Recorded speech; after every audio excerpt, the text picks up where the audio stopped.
오늘 비도 오고 좀 그랬는데 찬양이 우리 분위기를 바꿔주신 것 같습니다. 예, 오늘은 긴 추석 연휴 중에 낀 주일입니다. 그래서 많은 교우들이 오프라인이 아니라 온라인으로 예배를 드리십니다. 고향에 간 분도 계시고 여행을 간 분도 계시고 또 해외로 여행을 간 분도 계시고 하여튼 뭐 여러 가지 이유로 오늘 못 오시는 분들이 참 많으십니다. 그래서 제가 여러분 지금 저희가 예레미야서를 본문으로 설교하고 있는 중인데요. 이 무거운 예언서 본문은 오늘은 좀 안 해야 쓰겠다 이렇게 생각했습니다. 그래서 가벼운 복음서 본문을 제 마음대로 골랐습니다. 근데 이 말씀이 이게 잘 아는 말씀인데 가볍지는 않을 수도 있습니다. 하여튼 이 말씀을 골랐습니다. 여러분들 이 말씀의 요조를 꼽으라면 누구나 33절을 들 것입니다. 너희는 먼저 하나님의 나라와 하나님의 의를 구하여라. 그리하면 이 모든 것을 너희에게 더하여 주실 것이다. 여기서 주님이 말씀하시는 것은요, 먹을 음식과 거처 할 집과 입을 옷 등이 필요 없다는 말이 절대로 아닙니다. 또한 이런 필수적인 것들을 마련하기 위해서 열심히 일할 필요도 없다는 것도 당연히 아닙니다. 이 모든 것들은 우리가 사는데 꼭 필요하고 그것을 얻기 위해서 노력도 해야 하지만 무엇이 먼저인지는 기억하고 살아야 한다는 말입니다. 제가 이 말은 여러 차례 한 것 같은데 중요한 것은 순서입니다. 무엇이 먼저냐, 무엇이 우선이어야 하느냐 하는 것이 중요합니다. 우리가 옷을 입을 때도 속옷을 먼저 입고 겉옷을 나중에 입지 않습니까?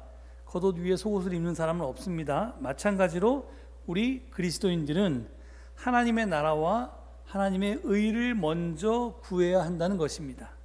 의식주 문제는 이에 비하면 부차적인 그런 문제라는 것입니다.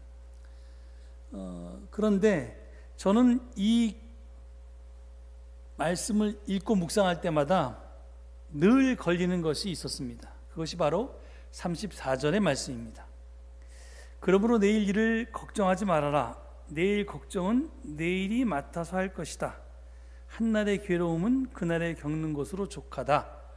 이게 34절 말씀입니다. 무엇을 먹을까 무엇을 입을까를 걱정하지 말라는 주님의 말씀과 내일을 걱정하지 말라는 주님의 말씀은 매우 밀접한 관계가 있는 것처럼 보입니다. 우선 걱정하지 말라는 권고가 똑같습니다. 그리고 두 말씀 모두 먼저 하나님의 나라와 하나님의 의를 구하라는 말씀을 보충하고 있다는 점에서도 같습니다. 또한 이 두 말씀은 모두 우리에게 걸림돌이 된다는 점에서도 같습니다. 왜냐하면 저를 포함해서 우리 그리스도인들 대부분은 이 말씀대로 살지 않거나 살지 못하기 때문입니다. 하지만 저에게는 이 두 말씀이 둘 다 걸림돌이기는 해도 서로 다른 이유에서 걸림돌이었습니다. 무엇을 먹을까 무엇을 입을까를 걱정하지 말고 먼저 하나님의 나라와 하나님의 의를 구하라는 말씀은 이게 읽을 때마다 머리로는 인정이 되는데 우리가 몸으로 그렇게 살지 못하기 때문에 걸림돌입니다. 그런데 내일을 걱정하지 말라는 말씀은 몸이 따라가지 않는 것은 물론이고요, 머리로도 인정이 되지 않기 때문에 걸림돌입니다. 그 이유는 이 말씀이 제가 알고 있는 상식에서 벗어났기 때문입니다. 내일 일을 걱정하지 말아라. 내일의 걱정은 내일에 맡아서 할 것이다. 한날의 괴로움은 그날에 겪는 것으로 족하다 라고 하는 말씀을 읽을 때마다 제 머릿속에 계속 떠올랐던 것은 개미와 배짱의 이야기였습니다. 우리가 어릴 적에 배운 초등학교 교과서에 실려있는 이 우화는 개미를 우리가 본받아야 할 모범으로 제시하고 있고 배짱이를 그 반대의 경우로 제시하고 있습니다. 이것이 우리의 상식입니다. 그런데 내일 일을 걱정하지 말라. 더구나 내일 걱정은 내일이 맡아서 할 것이라니. 이 말은 결국 개미가 아니라 배짱이처럼 살라는 말처럼 들립니다. 그래서 이 상식에서 벗어나는 말씀을 어떻게 머리로 수긍할 수가 있겠습니까? 우리는 누구나 내일을 준비하면서 살아갑니다. 내일을 위해서 우리 젊었을 때는 공부하고요. 또 내일을 위해서, 노년을 위해서 하여튼 저축도 하고요. 그리고 내일을 위해서 몸도 건강하게 단련하고요. 또 내일을 위해서 영적 수련도 합니다. 이것이 개미처럼 사는 삶입니다. 만약 우리가 내일을 위해서 지금 공부하지 않고 저축하지 않고 건강도 몸도 단련하지 않고 영적 수련도 쌓지 않는다면 아마 멀지 않은 미래에 겨울을 만난 배짱이 신세가 될 게 뻔합니다. 우리의 미래가 이렇듯 불을 보듯 뻔한데 어떻게 이 말씀대로 살 수가 있겠습니까? 그래서 이 말씀은 예수님께서 안 하신 것이 아닐까? 아니면 좀 뭔가 예수님이 하셨더라도 조금 이게 뭘 모르고 하신 거 아닐까? 그래서 우리가 예수님 말씀이라고 우리가 다 지키지 않잖아요.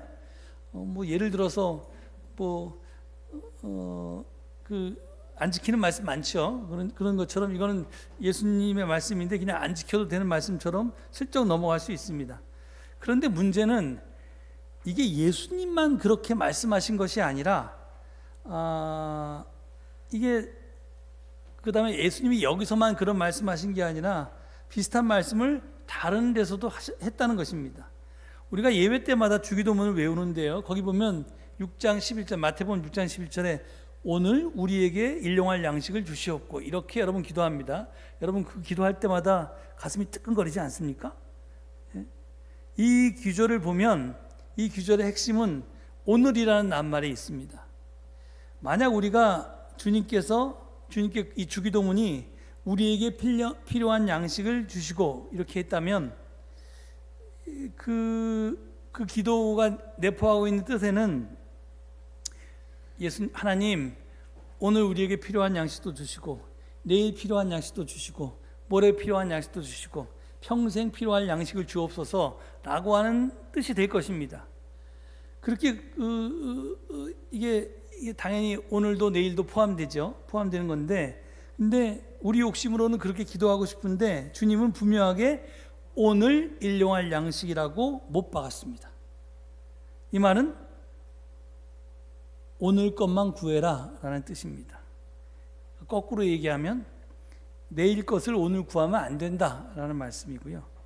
네가 그것을 구해도 난 안 줄 것이다 그런 뜻이기도 합니다. 일용할 양식, 하루치 양식만 주시는 하나님, 하나님은 매일매일의 양식만 주신다라고 하는 이런 하나님에 대한 믿음은 주기도문뿐만이 아니라 출애굽기의 만나 이야기에서도 등장합니다. 여러분 잘 아시는 것처럼 이집트를 탈출한 이스라엘 백성들이 광야에서 먹을 것이 없어서 원망을 합니다. 그래서 이게 우리를 굶겨 죽이려고 데려 나왔습니까? 애굽의 고깃가마 옆에 있으면 그걸 끓이는 노동을 했지만 그래도 조금 얻어먹을 수는 있었습니다. 그러면서 원망을 하자 하나님이 그들에게 만나를 주는 장면이 출애굽기 16장 3절에 나옵니다. 거기 보면 이렇게 되어 있습니다. 너희가 먹을 것을 하늘에서 비처럼 내려줄 터이니, 무한정 내려주겠다는 거죠.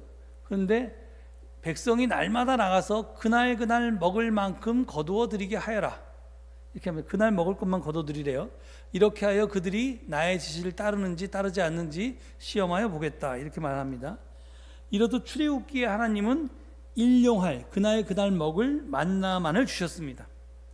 내일치 모레치가 아니라 오늘 하루치 만나만을 주신 것입니다.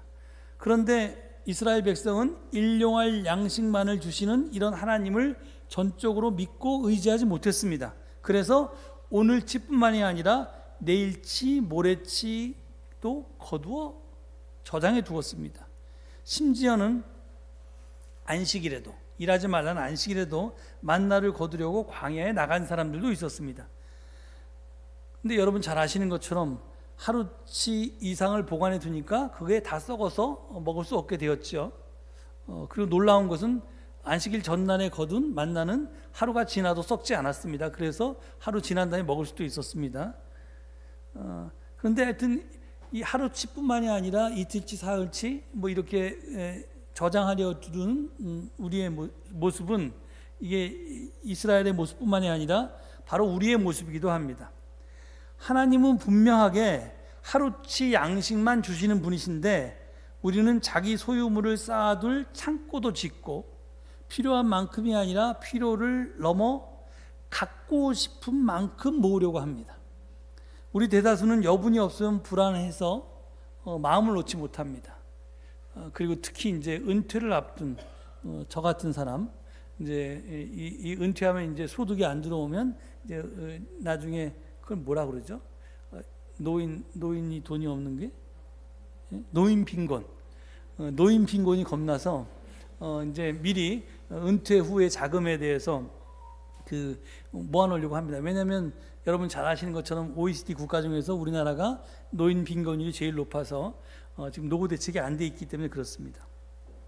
그런데 하나님은 오늘의 양식, 일용할 양식 밖에는 주시지 않습니다. 일용할 양식에 의존한다는 것은 그날을 하나님께 의탁하며 살아간다는 뜻입니다. 출애굽기 광야 이야기에서 이스라엘이 자력으로 양식을 만들지 못하고 전적으로 하나님에게서 그것도 날마다 겨우 일용할 만큼만 받아 먹었다는 사실은 그들의 하루하루의 삶이 전적으로 하나님께 매달려 있다는 것을 증언하고 있습니다. 이렇듯 인간을 의지하는 삶, 즉 자기 자신을 의지하는 삶에서 하나님만을 의지하는 삶으로 바뀌는 것이 출애굽 사건의 출애굽의 핵심 내용입니다. 여태까지 내가 나를 의지하고 살았거나 아니면 뭐 다른 것들을 의지하고 살았다면, 뭐 돈을 의지하고 살았다거나 권력을 의지하거나 살았다면 그런 게 아니라 하나님만 의지하고 살아야 된다라고 하는 것을 훈련받은 기간이 광야에서의 40년이었습니다. 그런데 우리가 하나님께 의지해서 하루하루를 살아야 하는 또 다른 이유도 있습니다. 그것은요, 우리가 믿는 하나님의 본질이 그러하기 때문입니다. 이것은 하나님의 이름이 우리에게 잘 알려줍니다. 모세가 호렙산에 불붙는 떨기 나무에서 하나님의 부르심을 받았을 때 하나님께 이렇게 묻습니다. 제가 이스라엘 자손에게 가서 너희 조상의 하나님께서 나를 너희에게 보내셨다 하고 말하면 저들이 저에게 그의 이름이 무엇이냐, 즉 하나님의 이름이 무엇이냐 하고 물을 터인데 제가 그들에게 무엇이라고 대답해야 합니까? 라고 모세가 하나님께 물으니 이때 하나님은 모세에게 나는 곧 나다, 14절에 저렇게 돼 있죠, 라고 대답하십니다. 여기서 나는 곧 나다, 나는 뭐 스스로 존재하는 자다, 뭐 이렇게 하는 말을 영어 성경은 I am what I am 이렇게 번역해 놓았습니다. 이것이 바로 이 야훼라고 하는, 여호와라고 하는 하나님의 이름입니다. 그건데요. 이 이름이 갖고 있는 의미 중에서 여러 가지가 있을 텐데 가장 중요한 것 중에 하나는 I am이라고 하는 시제입니다. 즉 하나님은 지금 존재하시는 분입니다. 달리 말하면 만약 우리가 내가 옛날에 이렇게 살았으면 안 되는데, 옛날에 이런 일 너무 잘못해서 내 인생이 이렇게 꼬였다라고 하면서 계속해서 과거 일을 가지고 후회하는 사람이 있습니다. 또는 미래를 두려워하고 살아가고 있는 사람도 있습니다. 근데 그렇게 우리가 과거를 후회하거나 아니면 미래를 두려워하거나 이렇게 있다면 그 사람에게 하나님은 아무런 힘을 쓰실 수가 없습니다. 왜냐하면 하나님은 과거나 미래에 계신 분이 아니라 지금 이 순간 여기에 계신 분이기 때문입니다. 하나님은 I was나 I will be가 아니라 I am 이시기 때문입니다. 노인은 과거에 살고 청년은 미래에 살며 성인은, 성스러운 사람이란 뜻이죠. 성인은 어른이 아니라 어른도 되겠네요. 성인은 현재에 산다라는 말이 있습니다. 그런데 사람들은 현재의 이 순간보다는 이미 지나가 버린 과거에 묻혀 살거나 아니면 아직 도래하지 않은 미래에 사는 순간이 더 많습니다. 몸은 비록 현재 존재하고 있지만 마음은 늘 지난 과거를 아쉬워하거나 그때 그랬어야 되는데, 그때 그 주식을 살았어야 되는데, 그때 그 강남에 있는 집을 팔면 안 됐었는데, 뭐 이런 식의 이렇게 과거를 아쉬워하거나 멀고 가까운 장래를 생각하면서 나 이제 은퇴하면 어떻게 먹고 살지?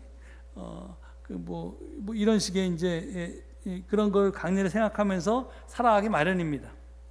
하지만 I am이신 야훼 하나님은 어제와 내일을 모르십니다. 그분은 지금 이 순간만 아시는 분입니다. 그래서 이 I am인 하나님을 어떤 신학자는 일상도의 하나님이라고 얘기합니다. The way of every life라고 그래서 이게 딱 오늘만 사시는, 그러니까 일상의 도죠. 지금의 도를 가르치는 하나님이라고 부릅니다. 그래서 그분은 오늘 우리의 수고와 걱정은 함께해 주시지만 지난 날이나 내일에 대한 염려와 근심에서는 함께하지 않으십니다. 하지만 앞서 말씀드린 것처럼 우리 대다수는 일상도의 삶을 살지 못합니다. 만일의 사태에 대비하느라 오늘 또는 지금이라는 현재를 온전히 살지 못합니다. 에너지의 상당 부분을 내일에 대한 근심과 걱정으로 소모하고 있습니다. 하지만 오늘 본문에서 주님은 우리에게 이렇게 권고합니다. 내일 일을 걱정하지 말아라. 내일 걱정을 내일이 맡아서 할 것이다. 한날의 괴로움은 그날에 겪는 것으로 족하다. 이렇게 여기서 한날의 괴로움은 그날에 겪는 것으로 족하다라는 말씀은요, 쉽게 말하면 오늘 걱정은 오늘로 족하다는 그런 뜻입니다. 이 말은 오늘의 걱정만큼은 그것이 아무리 힘이 들어도 누구나 견딜 수 있다라는 말씀이기도 합니다. 한번 생각해 보세요. 지금 우리가 아파요. 그런데 이 아픈 것을 참을 때 이거 오늘만 참아내자. 그럼 내일은 새로운 태양이 뜨겠지. 이렇게 생각하면 그냥 어떻게든지 견뎌낼 수 있습니다. 그런데 오늘 지금 아픈데 내일도 아플 거야. 모레도 아플 거야. 글피도 아플 거야. 아니 1년 후에는 죽을 수도 있어. 이렇게 생각하면 그 아픔을 견딜 힘이 없어집니다. 그러니까 오늘 걱정만큼은 그것이 아무리 힘이 들어도 누구나 오늘만큼은 다 견딜 수 있다라고 생각하면, 오늘만 견뎌내자 하면 다 견뎌낼 수 있다는 겁니다. 사도 바울의 고백처럼 하나님께서는 우리가 견딜 수 있을 정도의 고통만 허락하시는 분이기 때문입니다. 사실 오늘의 걱정, 지금 이 순간의 걱정은 결코 견디기 어려운 것이 아닙니다. 만약 우리 삶이 힘겹다고 느낀다면 그것은 오늘의 걱정 때문이 아닙니다. 내일에 대한 걱정 때문입니다. 우리의 삶이 버겁고 힘겨운 것은 우리 앞에 놓여진 모든 걱정을 미리 앞당겨 하고 있기 때문입니다. 오늘 걱정만큼은 누구나 견딜 수 있다, 오늘의 걱정만큼 누구나 견딜 수 있다라는 말을 다르게 표현하면 인간은 오늘을 살 뿐이고 오늘도 한 번에 한순간씩만 살 뿐이라는 뜻입니다. 우리는 월요일에는 오로지 월요일만 살 수 있습니다. 화요일에는 오로지 화요일만 살 수 있습니다. 1시에 할 일은 1시에 하면 되고요, 3시에 할 일은 3시에 하면 됩니다. 이렇듯 우리가 오늘 하루만 생각하면서 충실하게 살아갈 때 우리 삶의 무게는 그만큼 가벼워질 수 있습니다. 평생을 어떻게 살지 생각하면 힘겨운 것도 오늘 하루만 견뎌내야 한다고 생각하면 견딜만해집니다. 오늘 하루를 사랑하며 살고 오늘 하루만은 내가 화내지 않고 살아보겠다, 내가 오늘 하루만이라도 온유하게 살겠다, 이렇게 결심하면 그거는 물론 그것도 쉽지 않은 일이지만 그래도 할 수 있습니다. 12시까지만 참아보자, 절대로 누가 나를 건드려도 화내지 않겠다, 이렇게 생각하면요, 그러면 그냥 이제 억지로 참는다는 거죠. 그렇게 하루를 넘겼을 때 또 새로운 태양이 뜰 때 오늘 하루도 12시까지 내가 절대로 화나지 않내고 한번 살아보자, 이러면 이게 가능할 수 있다는 거죠. 평생을 화내지 않내고 살겠다, 평생을 사랑하면 살겠다, 평생을 온유하게 살겠다, 택도 없습니다. 그렇게 하면, 그렇게 살 수 있는 사람은 저 부처님 가운데 토막이나 하나님이어야지 그렇게 사는 거지, 우리는 그렇게 살 수가 없습니다. 물론 그것도 온전히 실천하기는 힘이 들겠지만 아까 제가 지금 말씀드린 것처럼 평생 그렇게 살겠다 하는 것보다 하루를 살아내기는 훨씬 쉽습니다. 그래서 어떤 이는 하루만이라면 누구나 다 참을성 있고 이타적이고 순수하게 살아갈 수 있다라고 말합니다. 지금까지 제가 한 말을 이해하는 데 도움이 될 예화 한 가지를 소개합니다. 여러분 아마 이 예화 많이 들어보셨을 거예요. 한 예술가가 이탈리아의 어느 주교자 성당에서 모자이크 작품을 만들고 있었습니다. 작업을 하고 있는 그 예술가 앞에는 갖가지 색깔의 크고 작은 대리석 조각들이 산더미처럼 쌓여 있었습니다. 성당을 구경하러 들어왔던 어떤 사람이 그 예술가에게 말을 걸었습니다. 당신은 정말 굉장한 작업을 하고 계십니다. 이 큰 성당에다 모자이크를 하려면 여러 해가 걸릴 텐데 나 같으면 엄두도 내지 못했을 것입니다. 시작도 못했을 것입니다. 언제 끝내지 하는 긴장감 때문에 시작도 하지 못했을 것입니다. 그러자 그 예술가는 조용히 웃으면서 다음과 같이 말했다고 합니다. 그렇지 않습니다. 저는 제가 하루에 할 수 있는 작업량이 어느 정도인지 잘 알고 있고 그 양만큼만 합니다. 매일 아침 성당에 오면 그날 할 일을 정하지요. 그리고 나서 그 일만 합니다. 그 밖에 다른 것들은 생각하지 않습니다.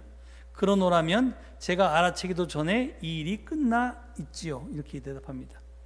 그러니까 우리가 여러분 그 미국에서 아이비리그 대학 우리나라도 좋은 대학 많은데 대학의 PhD 과정, 박사 과정에 입학한 학생들의 졸업률이 40%가 안 된답니다. 근데 이게 왜 안 되냐면 그 능력이 부족해서가 아닙니다. 왜냐하면 하버드 대학에서 박사 과정의 학생들을 뽑을 때 여러 심사를 거쳐서 박사 과정을 통과할 수 있을 만한 능력이 있는 사람들을 뽑았습니다. 그런데 왜 60% 떨어질까요?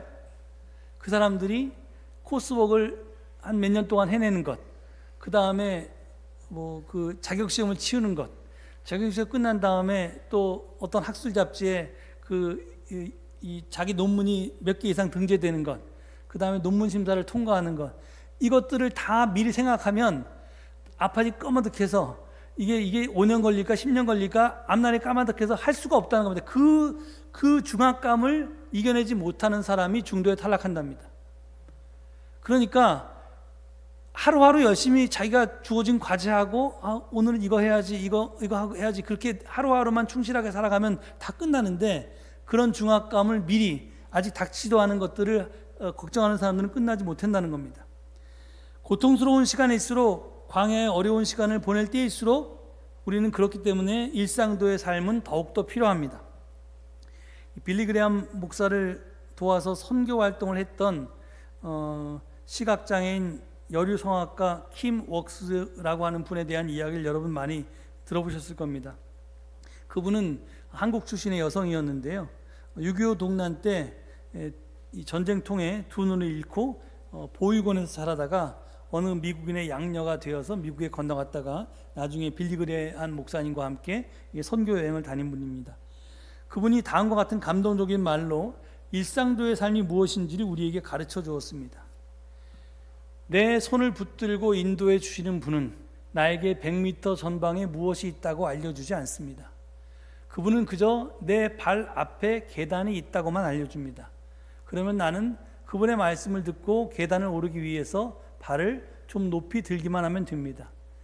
믿을 만한 안내자에게 나를 맡기고 한 걸음 한 걸음씩 따라가다 보면 어느새 내가 가야 할 목적지에 다다르게 됩니다. 우리는 10년, 20년 후의 일을 알지 못합니다. 또 알아야 할 필요도 없습니다. 그저 진실하신 주님께 우리의 발걸음을 맡기고 한 발짝 한 발짝 따라가다 보면 우리를 위해 예비해 주신 저 영원한 하늘나라에 무사히 도착하게 될 것입니다. 지금까지 먼 길을 돌아서 내일 일을 걱정하지 말라는 말씀의 참뜻을 찾아보았습니다. 이 말씀은 제가 했던 오해처럼 배짱이처럼 살라는 말이 아닙니다. 오히려 개미처럼 살라는 말에 더 가깝습니다. 하지만 내일을 위해서 오늘을 열심히 살라는 뜻도 아닙니다. 오늘을 열심히 살아라. 그러면 내일은 저절로 보장된다 라고 하는 뜻입니다. 언뜻 들으면 말장난 같지만 이 둘은 전혀 다릅니다. 미래에 대한 걱정 없이 오늘을 사는 태도와 미래에 대한 걱정을 전제로 해서 오늘을 사는 태도는 분명히 다르기 때문입니다. 오늘 본문을 통해서 주님께서는 어제, 오늘, 내일 중에 우리의 삶의 중심을 늘 오늘에 두고 살라고 권하십니다. 이미 지나가 버린 과거에 붙들려서 오늘 그것을 후회하고 사는 사람은 참 바보 같은 사람입니다. 고린도후서 5장 17절에서 사도 바울은 이렇게 증언하고 있습니다. 누구든지 그리스도 안에 있으면 그는 새로운 피조물입니다. 옛 것은 지나갔습니다. 보십시오. 새 것이 되었습니다. 이미 지나갔다는 거예요. 물론 우리들도 죄인입니다. 그렇지만 그냥 죄인이 아니라 이미 용서받은 죄인입니다. 그러니까 하나님은 이미 우리의 죄를 다 용서하셨고 그것을 모두 잊어버리셨는데, 다시 말해서 하나님은 당신의 기억 속에서조차 우리의 과거를 깨끗이 지워버리셨는데, 용서받은 우리가 과거의 실수와 잘못에 연연하면서 산다면 이게 얼마나 바보 같은 짓입니까? 그래서 하나님께서는 이사야 예언자를 통해서 분명히 말씀하셨습니다. 보아라, 내가 새 하늘과 새 땅을 창조할 것이니 이전 것들은 기억되거나 마음에 떠오르거나 하지 않을 것이다. 과거의 문제가 그렇다면 또 우리는 아직 도래하지 않은 장래의 문제에 대해서 미리 앞당겨 걱정하고 근심하며 살 필요도 없습니다. 앞서 소개한 킴 윅스의 간증처럼 우리의 목자 되시는 주님의 인도를 따라서 하루하루 최선을 다해서 열심히 살다 보면 어느새 우리는 도달해야 할 인생의 목적지에 다다라 있게 될 것이기 때문입니다. 이것이 우리의 정신 건강과 영혼 건강에 좋습니다. 이 정신 건강과 영혼 건강에 가장 해로운 것은 내일 걱정을 오늘 하는 것입니다. 제가 여기서 정신 건강만 얘기하지 않고 영혼 건강까지 언급한 것은요, 내일 일을 걱정하게 하는 것이 바로 이 사탄의 마귀의 주 전략이기 때문입니다. 하나님께서는 우리에게 오늘을 살도록 이끄시지만 마귀는 우리에게 늘 내일을 바라보고 살도록 유혹합니다. 내일을 바라보면서 수심에 잠기도록 유도할 뿐만 아니라 내일 하면서 중요한 일도 오늘 하지 않고 소홀히 하고 내일 하도록 만듭니다. 오늘 말고 다음 주부터 교회에 가면 돼. 오늘은 그냥 피곤하니까 자고 기도는 내일 해도 돼. 남편이나 아내에게 잘해주는 것도 오늘까지는 좀 그렇고 내일부터 잘해주면 되지 뭐. 내일 아이들에게 신경 써야지 등등, 이렇게 우리는 다 이 사탄과 마귀는 우리에게 내일로 미루라고 얘기합니다. 그런데 정작 내일이 되면 또다시 내일로 미루라고 말합니다. 이렇듯 오늘 일을 내일로 미루는 사람은 평생 작심한 바를 실천하지 못하고 무덤까지 가져갑니다. 따라서 내일 비록 지구가 멸망해도 나는 오늘 한 그루의 사과나무를 심겠다라는 말처럼 일상도를 살아가는 그리스도인은 마치 내일이 없는 것처럼 오늘을 살아갑니다. 어제는 이미 과거 속에 묻혀 있고요, 미래는 아직 오지 않은 날입니다. 우리가 살고 있는 날은 어제도 내일도 아닌 바로 오늘입니다. 우리가 사용할 수 있는 날도 오늘이고요, 우리가 소유할 수 있는 날도 바로 오늘입니다. 그러니 오늘을 사랑하고 오늘의 정성을 쏟아야 합니다. 어제의 미련을 버리고 오지도 않은 내일을 걱정하지 마십시오. 우리의 삶은 오늘의 연속이기 때문입니다. 오늘이 30번 모이면 한 달이 되고, 오늘이 365번 모이면 1년이 되고, 오늘이 3만 번 모여서 우리의 일생이 되는 것입니다. 그래서 주님은 우리 삶의 비전을 하나님 나라에 맞추고 우리 삶의 중심을 오늘에 두고 살라고 말씀하시는 것입니다. 이것이 일상도를 살아가는 그리스도인의 삶의 자세이어야 할 것입니다. 이 말씀 되새기시면서 침묵 가운데 여러분의 삶을 되돌아보고 내가 어떻게 살지 다시금 결단할 수 있는 은혜의 시간 되길 바랍니다. 기도하시겠습니다.